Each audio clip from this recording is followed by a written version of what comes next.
waa lidin salaamay jaalayaal.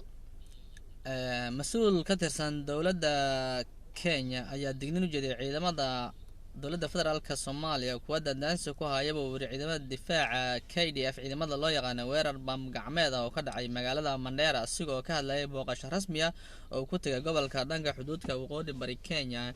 ninka lagu maqan Nekomadas Indala ayaa wuxuu sheegay in Kenya aysan dul qaadan doonin waxa uu yeeray gardarrada kaga imaanaysa Soomaaliya kaasoo kaga imaanaysa dalkiisa Masar. Indala wuxuu kaloo intaas ku daray weerarkii ugu dambeeyay ee bambaana loo adeegsaday in lagu qaaday ciidamada Kenya magaalada Mandera wuxuuna sheegay inay kaga shaqeeyeen ciidamada xoogga dalka Soomaaliya SNA ay ku kaceen misna askarta dowladda Kenya ilaalada goobta ay weerar ay ku qaadeen bam gacmeedka ayaa la sheegay in laga tuuray magaalada Beled Xaawo ee gobolka Gedo kuna uu dhacay xafiiska maaliyadda ee degmada Mandera. Ciidamada uusan ku dhaawacmin ayuu leeyahay sidoo hadalku dhigay asagoo saxafiyiin ku la hadlayay Masar. Indala ayaa wuxuu cadeeyay in talabada ay qaadeen ciidamada xoogga dalka Soomaaliya aysan ahaynin mid aan la aqbali kareynin wuxuuna ku adeeyay in weerarka ay dowladda Kenya ayaa waxay walaac ka muujisay ciidamada haram cad ee Soomaaliya la geeyay deegaanka Gedo iyo eeriyadeeda. waxaa Kenya kali ay taageertaaba ciidamo kale oo wasiirka amniga Jubbaland Cabdirashiid Janan iyo mas'uuliyiin kale oo ka tirsan mas'uuliyiinta Jubbaland taasoo keenaysa eedeymo ay u jeedeen ciidamada xoogga dalka ee ku sugan halkaasi. Dandaansiga dowladda Kenya ayaa muddooyinkii ugu dambeeyay aad u sii kordhayay manaha wax jawaab ah oo ka soo baxayay dowladda Soomaaliya ayaa dhanka wararka arrimaha dibadda aad uga taxadiraysa kadib markii dowladda federaalka Soomaaliya iyo Kenya isku qabteen faragelin ay ku sameysay dowladda Kenya badda Soomaaliya ayaa waxaa aad u soo xoogeysanayo sharciyada iyo weliba dhaqdhaqaaqa la socodka arrimaha dibadda.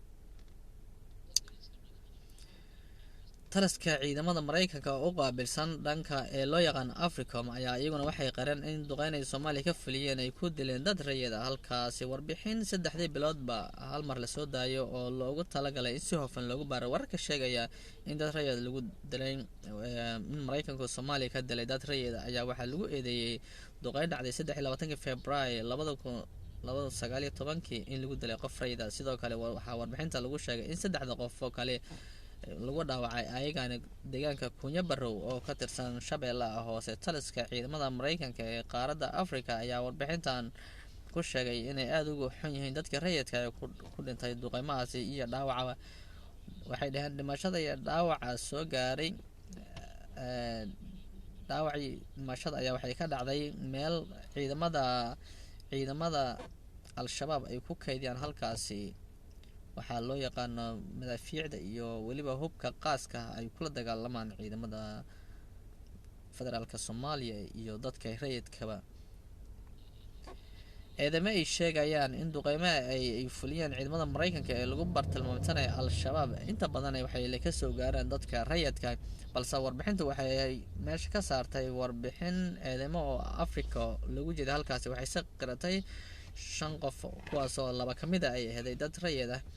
warbixintan laguma shaacin wax magdhow oo la siinayo dadka rayidka ay qirteen balse qaarkeedna ay ku dhaceen balse ugu dambeynta tirada caabuqa coronavirus ee tirada dalkeena Soomaaliya ku soo ridanay ayaa aad u sii kordhay waxaana Soomaaliya lagu soo waramay in kaalinta labaad ka soo galaysa qaaradda Afrika dhanka bari maadaama dadka ugu badan uu soo ridanayo in ka badan 450 ayuu cudurkan soo ritay baa leeyahay 25 qofna waxay ugu geeriyoodeen saacadii ugu dambeeyay gudaha dalka Soomaaliya taasoo tirada sii kordhinaysa. caabuqa coronavirus ayaa gudaha dalka Soomaaliya qaasatan gudaha Muqdisho aad u sii baahaya muddooyinkii ugu dambeeyay waxaana dowladda warbixin ay soo saartay 2 jeer hal mar caabuqa coronavirus tirada uu soo ridanayo kuwa u dhintay iyo kuwa waxyeello ka soo bogsaday iyo sidoo kale dadka baaritaanada lagu hayo. wasaaradda caafimaadka ee Soomaaliya dowladda federaalka Soomaaliya ayaa warbixintaasi la wadaagtay dowladda federaalka.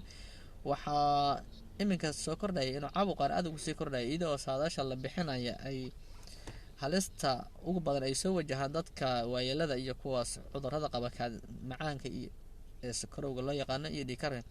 waxaan allah subxaana watacaala uga baryaynaa bay tiri wasaaraddu in ramadaanka oo ugu dhaafiyo bashbash iyo baraaro oo ugu dhameeya ramadaanka dadka uusan cudurkaani soo gaarin, inta kalena ilaahay ou ka yasiro. asalaamu calaykum waraxmatullahi tacaala wabarakaatu. warbixinteennii halkaas ayay nuga egtahay. fadlan laagta iyo subscribeta annaga hilmaamina si aad nagu soo birto. haddii aad saaxiib inoo ehday waad ku mahadsan tahay, waayo muuqaalkan ayaa kusoo gaaray kuwa ka qiimo badan waan kusoo gaarsiin doonaa insha allah hadduu alla ka subxaana watacaala ka raali noqdo. adiguna saaxiibada nagu soo gudbiye si ay saaxiibada uga mid noqdaan. waad ku mahadsantahay daawashada muuqaalkan, waan kaaga mahad celinaya weliba si qaasa anigoo ayuusuf maxamed tifo soo gudbiye.